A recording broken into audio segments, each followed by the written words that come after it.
Hello everyone, how you going? Welcome to 30 Bizarre Canadian Facts Even Locals Don't Know. Now you'd think that wherever you are in the world, you know pretty much all there is about your own country, but let's just see what else we can learn. You know, it seems like almost every country in the world has at least one law that baffles foreigners to no end, and Yes. Canada is no exception.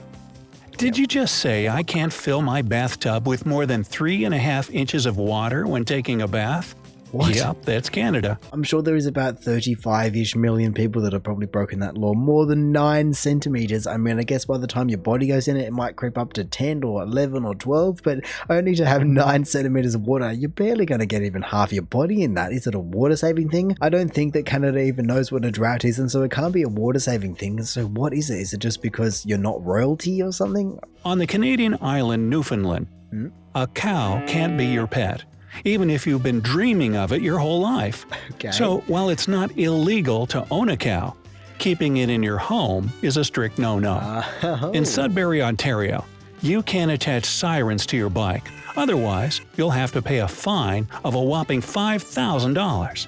At the same time, horns and bells are perfectly okay. Well, in that case, I'd like to know what counts as a siren and what counts as a bell and a horn and all those things. Is it something that kind of gives that whiny, or does it have to be literally wound? Is it the siren if it's a really old law? But in a way, considering it's a $5,000 fine, I can only hope that it's not an old law, because if someone was riding around with a siren and they didn't know and they got stung with a $5,000 fine 100 years ago, that'd be your life over. You're never going to be able to pay that off. So I can only imagine someone sitting there for a very long time with a police officer just going, no, it's not a siren, I swear it's a bell, it's a horn, whatever it may be, just splitting hairs with them just to avoid a $5,000 fine. And then speaking of splitting hairs, I wonder what happens if a cow that is on your property that isn't technically your pet, but I wonder what happens if it then comes into the house. Is it then a pet and that's illegal, or is it still like, no, that's just my agriculture and everything. It just happens to be in my house and I swear I'm not doing anything wrong, officer. In the town of Souris on Prince Edward Island, there's a law that prohibits you from building a snowman that's taller than 30 inches. Wow. Well, I see their point. Big snowmen are spooky. In Etobicoke, Ontario, people seem to be a little too worried about bathtub safety. Thus, according to the local law, you can't enjoy more than 3.5 inches of water in your bathtub. Is that what it comes from? People are worried about people drowning in baths, so they can't have more than 9 centimeters, 3.5 inches of water. I wonder if then that classifies as a pool, or does it come from babies, or what is it? But 3.5 inches / 9 centimeters is just nothing. And then I guess on a similar note, just who was injured by a snowman that was more than, what was it, 3.5 feet, I believe? A snowman that's taller than 30 inches. No, it was 30 inches, 75 centimeters. And so that just makes me wonder who got crushed under a snowman just bigger than that, and then how do they manage to go, nope, 75 centimeters and that's it, just illegal otherwise. If you ever visit the Canadian province of Alberta, do not paint a wooden ladder. It's against the law. Whoa! And in the town of Oshawa in Ontario, you can't climb a tree. Otherwise, you'll have big problems with the authorities. Also, you can't hang swings or a hammock on a tree's branch. I mean, I'm sure that the trees love this one, because I can only imagine there are a whole bundle of people that just end up digging in or even forgetting about the hammock, and then it just causes problems with growing for the tree. But it honestly just sounds like once again they're worried about safety between hammocks and climbing trees and just generally painting ladders. I mean, maybe people can't see if it's kind of splintered or rotten if you're painting it. So I guess to that extreme I can justify maybe why a rule would be like that, but like I said, it's still extreme and I've never heard anything like that, the fact that you can't just paint a wooden ladder. And now I'm wondering about fiberglass ladders and aluminium ladders. Can you paint them? Is there anything wrong with that, or is it literally just wooden ladders? Victoria, British Columbia has an inexplicable rule of its own. Here, street entertainers aren't allowed to give children animals made of balloons. Well, that one makes sense. What went wrong? Does it? How does that make sense? What went wrong for that to be a rule? Because I feel as though every single time you ever hear something like this, there's a reason that rule had to be put in place. And it wasn't because someone just thought about it one night while they were lying in bed going, no, I want to ruin people's fun. No, surely there had to be some kind of catalyst for them to go, no, you can't be giving kids balloon animals. I mean, I don't understand. That's like half of the entire clown's trick, surely. In Canada, the city of Fredericton, you can't leave home while wearing your pet snake on your neck or holding your pet lizard in your hands. If you want to take your snake or any other reptile for a walk, be so kind as to put it in a glass container. Okay. Now, are you going to the supermarket with the hope of getting rid of some change? Hold your horses or keep them outside. In Canada, there are limits as to how many coins you can use while paying for stuff. In particular, you can pay up to $25 in loonies, which are Canadian $1 coins, $5 in nickels, and only 25 cents in pennies. I mean, to be fair, this is the first one that I've gone, okay, fair enough. You can't just be dumping an entire bank onto the cash register and go, oh, no, I'm paying for it. Just deal with it. Come on, just give me all my items. No, you're limited to what? I guess 25 $1, I guess 100 nickels, and then what? I guess 25 cents again. And I mean, I guess coming back to the Python one, even though I went, oh, they're just ruining all the fun, it does also make sense considering I can only imagine something probably went wrong because the snake, which fair enough, got probably a little bit just out of order and just freaked out at someone. Most likely because they had their face way too close to its face, and then I guess it just ended badly 20 minutes later. I mean, I can't exactly explain the lizard one. Maybe people were just trying to carry around Komodo dragons and things like that in their hand, which, man, you'd be pretty strong. But if you manage to do that, I can understand it. But a general lizard, I don't know why that's part of the law. But look, I feel as though if you are going to be taking something like a snake or a lizard out, if nothing else, it's probably just common courtesy, if not just recommended that happens. But I don't really understand why you would take it out in the first place. If you decide to work as a cab driver in Halifax, never, do you hear me? Never wear a t-shirt and a pair of shorts while inside the car. The thing is that all the cab drivers in Nova Scotia's capital must wear some sort of uniform. A shirt with a collar and long sleeves and ankle-length pants. Right. If it gets too hot, all you're allowed is a pair of dress shorts that covers your knees. So there. Okay. If you decide to paint a garage door in Canada, which is one of the largest suburbs of Ottawa, use any color but purple.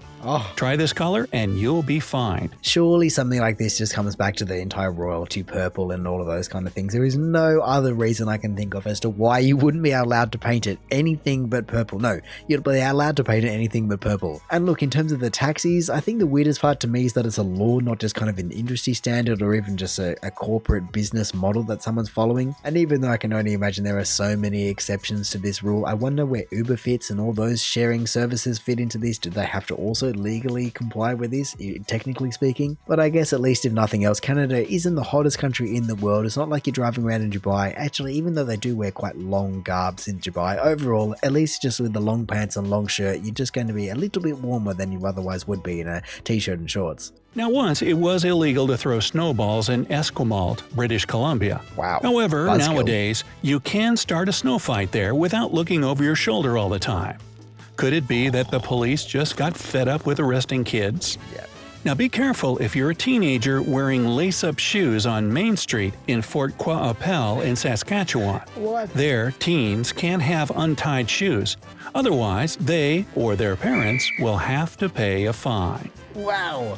Now, one Canadian law that dates back to the 1940s declares it's illegal to own, print, or sell comics that mention any criminal act. Oh, no. Well, doesn't that mean that literally all superhero comic books were prohibited in Canada? That is so nuanced. I never would have expected that to be here. And yeah, like you said, how do you ever write a comic book, especially a superhero comic book, where no criminal act can be mentioned, was it? Yeah, mention any criminal act, not even showcase, demonstrate, illustrate, nothing like that. Just even briefly mention. And so I guess that's why superheroes have to be so efficient so often, because they just have to never be able to mention the criminal act, never show it or anything. They just have to in and out, just like before it's even a thing. But I guess that one just took the limelight away from this one with the fine of the shoelaces of teenagers. Like, is that what, 11 to 19? Is it 8 to 12? What does it even count as? And where did it come from? I mean, is it a rite of passage just when you turn 18 or I guess 21, whatever you want to call an adult? Is it just a rite of passage year to move away from Velcro and just into shoelaces town and not get fined for it anymore? Either way, like I was saying, surely something had to go wrong for this to even be a law in the first place. And so how many people got tripped over by teenagers, specifically shoelaces, before this law was even introduced? If you live in the town of London, Ontario,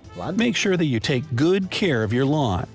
Once the grass grows 8 inches tall, immediately mow the lawn. Otherwise, the city authorities will come and mow it for you. But then you'll have to spend a fortune paying the bill they'll send you. Right. Okay, how about this one? In Ottawa, it's illegal to eat ice cream on Bank Street on Sundays. Yep.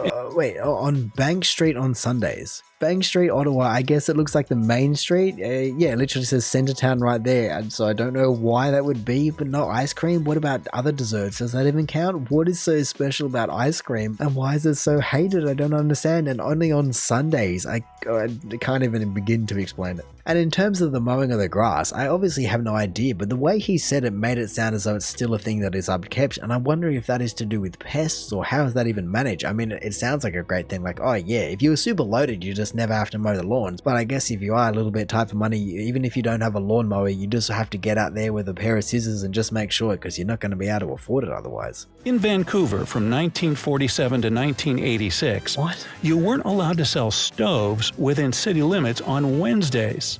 Just, don't ask. No, I need to ask. What do you mean you're not allowed to sell stoves on a Wednesday, but only not allowed within city limits? Like I just keep saying, what went wrong with a stove on a Wednesday for this to even be a law? And how did someone draft this up and actually get it through? Don't try to impress your friends while performing bike tricks in Ottawa. Taking your feet off the pedals while you're riding a bike is prohibited by law. Wow. All right. Okay, the next rule was probably created especially for Santa Claus. In Ontario, you can't drive your sleigh along the highway without a minimum of 2 bells attached to the harness of the horse. Okay, well at least they're not sirens, because then you would just be not knowing what to do. You'd be breaking the law, but then also not making the law because you have to have some kind of alert device. I do want to know, like you said, who is just riding around in a sleigh? I mean, maybe a dog sleigh? Is that what they're more so referring to? Fact 1. Pennies aren't used in Canada anymore. Fact 2. If you deface one, your actions will still be considered a crime. So, no scratching, drilling holes, or leaving them on a railway track to be flattened by a train. Got that? Okay, I mean, even though they're not being used anymore, I guess they're a collector's item, but who is leaving them on a rail just for them to be flattened by a train? I mean, can you derail a train with a penny? Surely not. In Charlottetown on Prince Edward Island, you can't ring anyone's doorbell or knock at other people's doors as a joke. It's prohibited by law. Right. Make sure not to remove a Band-Aid in a public place in Canada. There's a law prohibiting it. Scab you. Yeah, and they bloody well should be. My goodness, you just can't be removing Band-Aids and just tossing them wherever you want. That's just disgusting. Unlike every other fact that we've heard so far, I just applaud the person that was able to get that one through. But then in terms of this one, at least he did add the entire sentence as a joke. I was going, at all? Like, you're just not allowed to knock on people's doors? How do you even do anything? But no, just, I guess, doing like a knock and run, that's illegal. Sure, whatever. In Wawa, Ontario, avoid public displays of affection on Sundays. It's illegal. Admittedly, you can interpret PDA in different ways, but just in case, no kissing or cuddling on Sunday. Wow. In Uxbridge, Ontario, you probably won't be able to watch your favorite movie on Netflix. The problem is the internet speed. According to local law, it can't be faster than 56K. A bit faster and you're an offender. For comparison, we used to have that internet speed in the 1990s, in the era of dial-up modems. I guess YouTube is going to have to apply some serious compression for whoever is living in this place to be able to watch this video. 56K. That is completely unusable by modern day standards. And look, I understand that once upon a time that was the speed, but it's more so the fact that it was legislated that that's the maximum. I can't even begin to think what was the reasoning behind it and who even got that through. Was some kind of, I don't know, were people hacking into banks if you had 57K? Avoid scaring the Queen in Canada. Otherwise, you'll get arrested. That's fair enough. Boo. Oh, sorry, Your Majesty. There is a point in the Criminal Code of Canada where it is illegal to offend a place with a bad smell. Oh, wow. Probably no finger pulling there. People that live in that area must have some serious control of everything going on down there to not be breaking that law. You'd have the entire population in jail in a day, basically. And now I'm even just imagining they have some sort of specialist detective that can just find the root of the cause, so to say. You know, people can go, oh no, it was them and it was them and it wasn't me, I swear, all they want. But that detective will just kind of get the sniffer dogs on them and just find the true source of the problem. According to Canadian laws, not less than 35% of all the content broadcasted on the radio must be of Canadian origin. Okay. However, it's only true from 6 a.m. to 6 p.m., Monday to Friday. Okay. Now, don't pretend to be a person you aren't in Quebec. In particular, avoid impersonating a foreigner. It's illegal and is punished with a fine. Wow. This has to be one of the ones where something went wrong, or I guess it is in Quebec, and so maybe it's something to do, or it's like an older law in terms of the French and the English not really agreeing and getting along too well. I mean, to be fair, at least this one is justifiable in terms of, I guess, promoting your own country. It makes sense that you don't want to be having too many external influences, but I guess between the certain hours and only on certain days, that becomes a little bit murky. Until 1995 in Ontario, it was prohibited to sell yellow-colored margarine. Right. Neither a rational explanation, but of course, by keeping margarine white, producers tried to make this product look less appealing to people.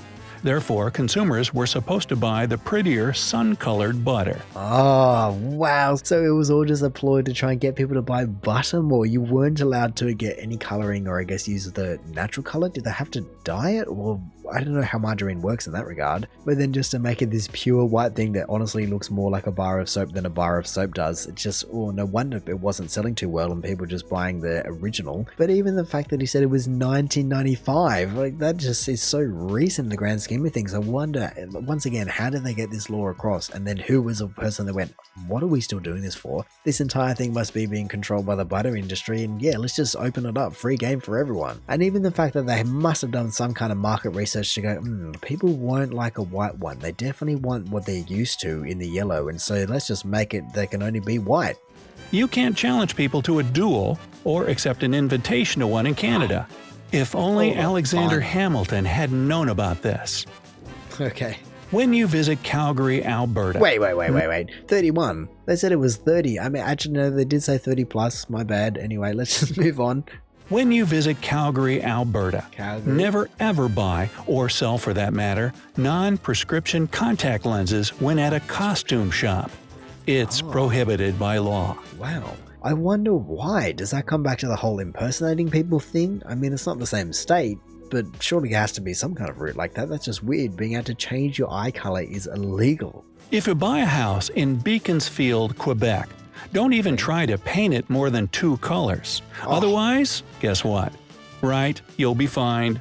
Your house can be bright, but only 1 or 2 colors max. Right. In St. Paul, Alberta, it's illegal for kids younger than 15 to be in public places without a parent or guardian from 12:01 a.m. until 6 a.m. Well, at least you don't have to worry about your little ones sneaking out at night. Yeah, I mean, this one is kind of rational. I feel like that doesn't really happen very often or at all anyway, so it's not really a problem that they have to deal with, but I guess it's a law that you kind of go, why? What went wrong? Is it just because they're going to have a whole bunch of delinquent kids just running around graffitiing things between those hours, or what? It's illegal to use bad words in the public parks of Toronto. Enough said. Okay then. In Montreal, you can't drive a car with a for sale sign on it. If you want to inform the world about your intentions, stop first, put the sign in the window next. Wait. Didn't he just say you can't have it in the window and then he said put it in the window? If you want to inform the world about your intentions, stop first, put the sign in the window next. Okay, I don't really see how that is any different. Is it literally just a front rear window situation and then the sides are fine, or what is going on there? And does that include people writing on the inside of the glass with chalk pen? Because that's not a sign you can just move to the side window just on a whim. You'd have to rewrite the whole thing. Canadian federal aviation law prohibits you from leaving or entering the plane during flight. Luckily, there is one exception. What?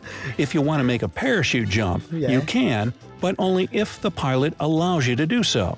As for the impossibility of entering the plane mid-flight, well, I think you should try it anyways. Yeah, no, what? You can't be saying that. I mean, especially not the other way around, but I mean, good luck to you entering it unless you're bloody Superman or something. But I feel like it's just a general rule, not a law, but just a rule of thumb that people shouldn't be trying to enter or leave a plane that is just mid-flight. Even if the pilot does give you some kind of permission, I feel as though it's not going to be the best situation to just exit or enter the vehicle at 600 kilometers an hour or more. Now, think twice before stiffing a hotel in Ontario. According to the local law, the hotel has every right to sell your horse to return the lost money. Wow. Okay, then that's one that must be pretty old. Sell your horse. I mean, that does imply they managed to capture your horse and you didn't steal and then get away on it. I don't know how that works, but hey, I feel as though that's fair enough. If you're robbing from them, they just have to cover their costs. In Canada, it used to be illegal for non-dark soft drinks to contain caffeine. However, several years ago, things changed, and now you can have your daily portion of caffeine in your grape or orange soda. Right. And still, the level of caffeine in these drinks is lower than, let's say, in cola. Yeah. Several Canadian communities once banned clotheslines because they simply didn't like how they looked. However, Wow. recently, Okay. most provincial authorities have lifted this ban. See, but that doesn't make sense because he said one place was able to get it banned, but then also all these provinces have managed to lift it. And so it was a federal law, but it came from one particular location in all of Canada. That's just completely insane. If you visit Oak Bay, What? British Columbia, with your talking parrot, make sure that it doesn't talk too loudly. Otherwise, you'll have to pay a $100 fine. I mean, the $100 fine is a little bit more reasonable than some of the ones we've seen here, but really the most unreasonable thing or the most bizarre part about this video is the fact they said 30 plus bizarre Canadian facts, and then all of a sudden we're on 40. Surely you would then just go and say it's 40 or 40 plus bizarre Canadian facts. I don't understand what kind of games they're playing with the 30 plus here. In Alberta, try to resist the temptation to set someone's wooden leg on fire. Now, I don't know why you would What? want to do this, but remember that it's prohibited by a particular law. And how And old is no, it? we're not kidding. Where did this start from? Who sat there with a magnifying glass on someone's leg? Or I guess actually there's plenty of other ways to make a fire, but I was just imagining some kind of magnifying glass for some reason. Either way, just who was the person that set someone's leg on fire first? And so honestly, there are so many throughout this entire list that I've just been completely bewildered by. I mean, this one kind of made sense, but generally speaking, they've just been insane. I can't believe that they are still even laws, even just exposing the corruption of the butter industry and maybe even just the telco industry where you're not allowed more than 56 kilobytes a second. Like I said, you're doing nothing on that. And even though, like I said, it wasn't 30 plus, it was more like 40 plus bizarre Canadian facts even locals don't know, I feel as though that's fair enough considering I can only hope that most people or virtually everyone has never had to deal with any of the consequences of dealing with these laws that they've supposedly broken. But either way, whether you're living in Canada or just planning to go there for a trip, if you just want to make sure you have absolutely no run-ins with the law whatsoever, this video just provides you every single thing, or I hope every single thing you could ever need just to have smooth sailing the entire time. But anyway, in saying that, I reckon I'm going to call it there. So thank you for watching this video. If you did enjoy it, feel free to do the YouTube algorithm things down below. Also, if this is the first video of mine that you're watching, then make sure to go check out any other ones I've done. Also, make sure to go check out the original video down in the description below. Or hey, maybe even just want to consider subscribing so that you don't miss another one of these in the future. But all in all, have a good one and see ya.